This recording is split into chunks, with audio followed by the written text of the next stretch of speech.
Welcome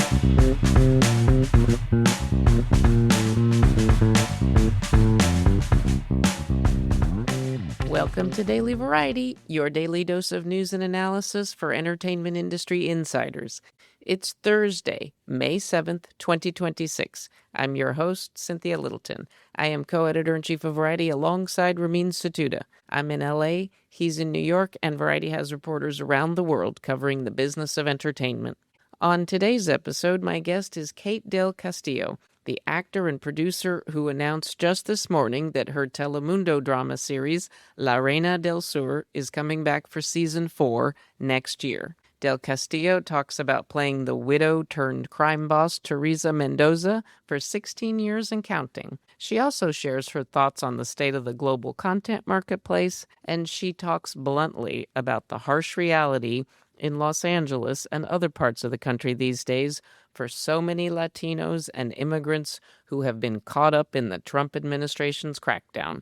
But before we get to all of that, here are a few headlines just in this morning that you need to know. The Milken Institute conference wrapped on Wednesday afternoon in Beverly Hills. It was packed. In a world where a lot of big conferences and events have faded a bit in terms of importance and attendance, the Milken gathering was packed stem to stern, especially on the first 2 of its 3 days. I sat through numerous thought-provoking sessions on AI, the creator economy, AI, the space race, the credit bubble, AI, cryptocurrencies and stablecoins and private credit, and still more AI. The 2 most compelling panels that I took in were a conversation with Serena Williams about her work in venture capital and a separate conversation between power lawyer Kevin Yorn and multi-hyphenate Eva Longoria, also largely focused on investing. I was flattered to have been asked by Milken to moderate a conversation on the first day of the conference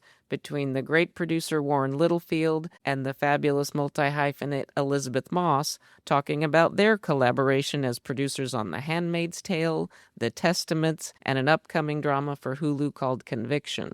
The atmosphere at Milken was generally optimistic, which also made me optimistic. But the biggest headline I came away with from the event was that the Beverly Hilton looks completely different with its redesign.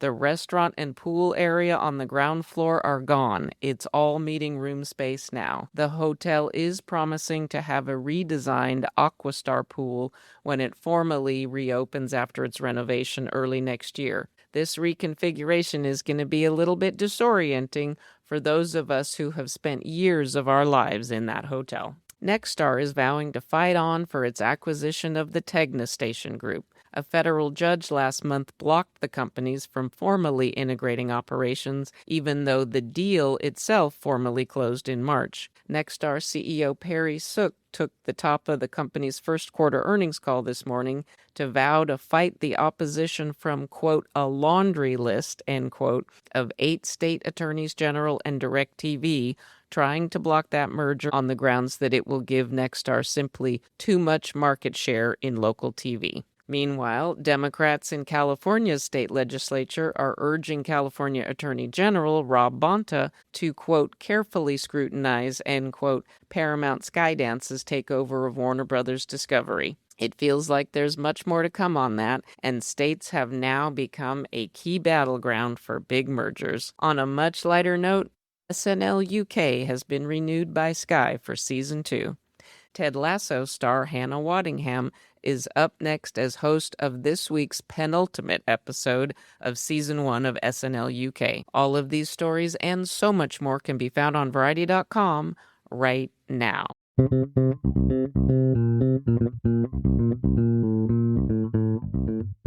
And now it's time for conversations with industry leaders about news and trends in show business. Kate Del Castillo joins us to dish about plans for the return of La Reina del Sur for a 4th season on Telemundo next year. Del Castillo also touches on the state of the content marketplace and how the Trump administration's brutal crackdown on undocumented immigrants has changed life for Latinos across the U.S. Kate Del Castillo, thank you so much for joining me. Thank you. I'm excited, Cynthia. Well, big news for Telemundo fans. La Reina del Sur is coming back for season 4, And this show has really been groundbreaking for Spanish language TV in the US in many ways. Let me start by asking you, you are an international star on a number of levels, but what has it meant to you in your career to have a big hit franchise series that you return to on Telemundo in the US? It's going on 16, 17 years now since Teresa Yes. Mendoza first entered the scene. Yes, Cynthia. It's crazy because the first season was like 2010, and then we waited 10 years to launch the second season. So it seems like I've been doing this my entire life, but I haven't. Thank God. It was 10 years where I did a lot of stuff in between, and then 5 years from between the second and the third one, and between the third one and the fourth one, also around 4 5 years. So it's amazing for me because every time that I return to Teresa Mendoza, it's always a blessing, and I do it with so so much excitement. It's been amazing being part of La Reina del Sur because we've been a hit ever since we came out, and we killed it over NBC, CBS. I mean, every single network in English, although we are a Spanish speaking series. So for me, it's been a blessing. I'm very excited for this fourth season. It's gonna be different. Let's And how has the experience been playing this character over years now, growing with this character in the more classic telenovela format? Is it's close-ended after a good number of episodes? and that's why we call it super series, because it's a telenovela. They have many more episodes, and budget wise it's a very different. I think we are the biggest in Latin America, so it's like we're doing a big movie. That's the way I see it, because it's amazing. The production value that La Reina has is amazing. And for me, I've been growing up with Teresa, hand to hand. Mhm. I've learned so much from her. When you're an actress, you give a lot of yourself to the character, and I think we have both given a lot for each other. She's very much like me, I'm very much like her, and I have a lot of fun. And every time that a new season comes, I just have a blast, and I definitely end up very tired after doing so many stunts and so much action. This is a big physical role for you. Did you ever think that Teresa would wind up a restaurateur in Madrid?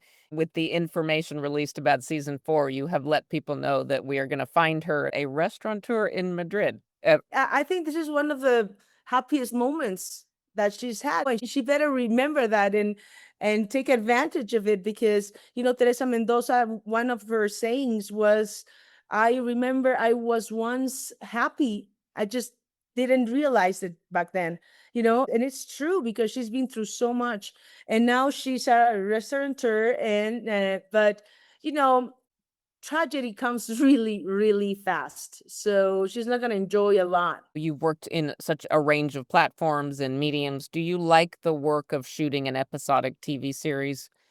It's very demanding when we do TV, especially in Spanish. We don't have the same budgets that we do in the English market, or when it's big English speaking series. I think we're trained to kill because we do, and we do it really good. That's why we're number one. And so I think it's crazy busy those 4 5 months. We have three different units, so it's actually three different series doing the same one. That's why we can do it in such a short term, let's say. So it's a lot of work, but I don't know, there's something in, and I don't know, it's a switch that me as an actor, I just turn on and I go for it. And then after 4 months, I calm down sick, everything, but not when I'm working. And it's so much fun for me. It's very demanding for sure, but I love movies. I grew up in the movie industry, but TV is a different animal, Mhm. and it's a lot of fun. Where did you shoot this season? This is the first season that we don't. We travel a lot all the time, but this one is we're just going to go to Spain, Mexico, and we are based in Bogota, Colombia. You are also very active as a producer, as a developer of projects. I know you've been active in championing other creatives, especially in the traditional US business. There's been a sharp pullback in demand. What are you finding on the global marketplace where you're working and developing content and doing different ventures? I think the industry is slowly coming together, but a lot of my friends, my colleagues, I mean, actors, producers, I heard some of them doing Uber or whatever other side gig they can find because it's not going well. I live in Los Angeles and it's hard. It's hard there. It's Hollywood. We're supposed to be working a lot there. I mean, I don't think I've worked in LA in a long time. In a long time. I always have to travel somewhere. So it's hard everywhere. Everywhere in Mexico, in Spain, they're working a lot because of the incentives, and here in Colombia. If I'm not mistaken, you have dual US Mexican citizenship. As somebody who also lives in Los Angeles, it's been a very difficult year. The political change in the United States has been incredibly difficult, particularly for regions like Los Angeles County that have been deeply, deeply affected by the extremist turn in immigration policies.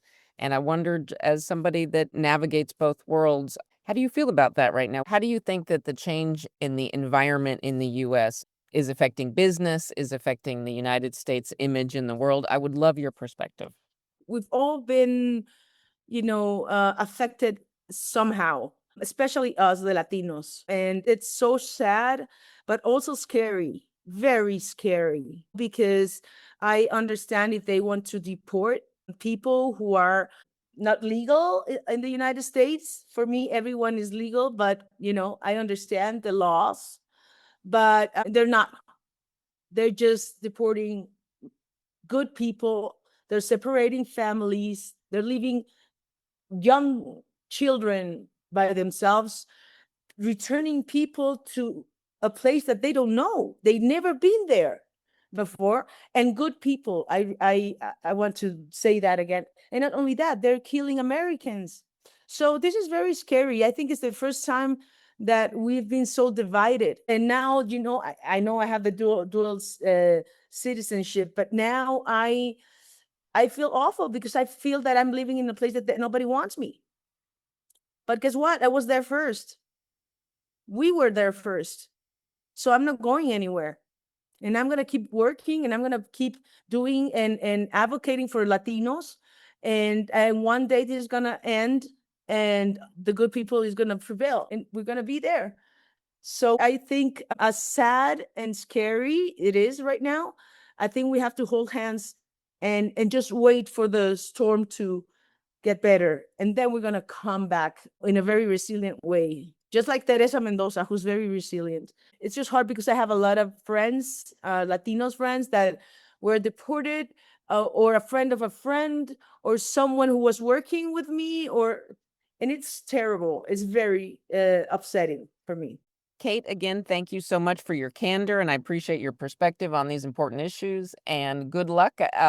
Production on La Reina del Sur season 4, as I understand, kicked off today, and you will be on sometime next year. I'm sure the fans will be eagerly awaiting the Yes. return and wondering what's on the menu for Teresa Mendoza Oh in my Madrid. God. She's going to be in deep, deep trouble. This time she's going to be touching hell. That's all I can say. She always have, so imagine now it's going to be real. So it's going to be crazy and I think the fans are going to be very very satisfied with this season. And we always make it with a lot of love and amazing people, of course. We're working hard and hopefully people will enjoy as always. That's quite a teaser. Thank you, Kate. Thank you.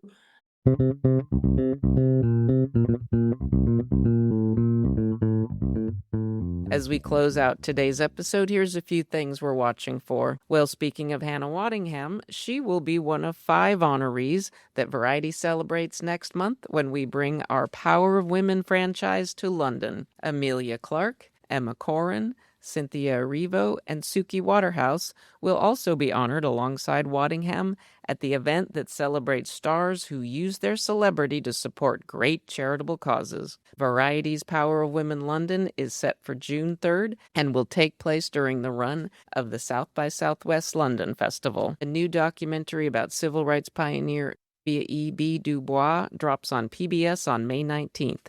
W.E.B. Du Bois, Rebel with a Cause, traces the remarkable life of the leader who was born 5 years after the Emancipation Proclamation and died on the eve of the Reverend Dr. Martin Luther King's March on Washington, 1963. Folks, there is a lot going on next week, but let's not overlook that May 16th marks the 60th anniversary of the release of Pet Sounds. This Beach Boys masterpiece is high on the list of perfect albums. It is Brian Wilson's masterwork. Give it a spin. Wouldn't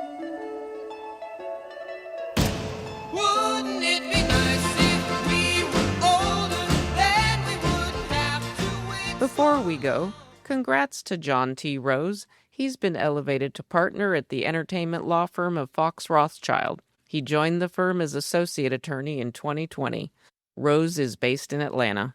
Thanks for listening. This episode was written and reported by me, Cynthia Littleton. Stick, snicks, hick, picks. Please leave us a review at the podcast platform of your choice, and please tune in Monday for another episode of Daily Variety.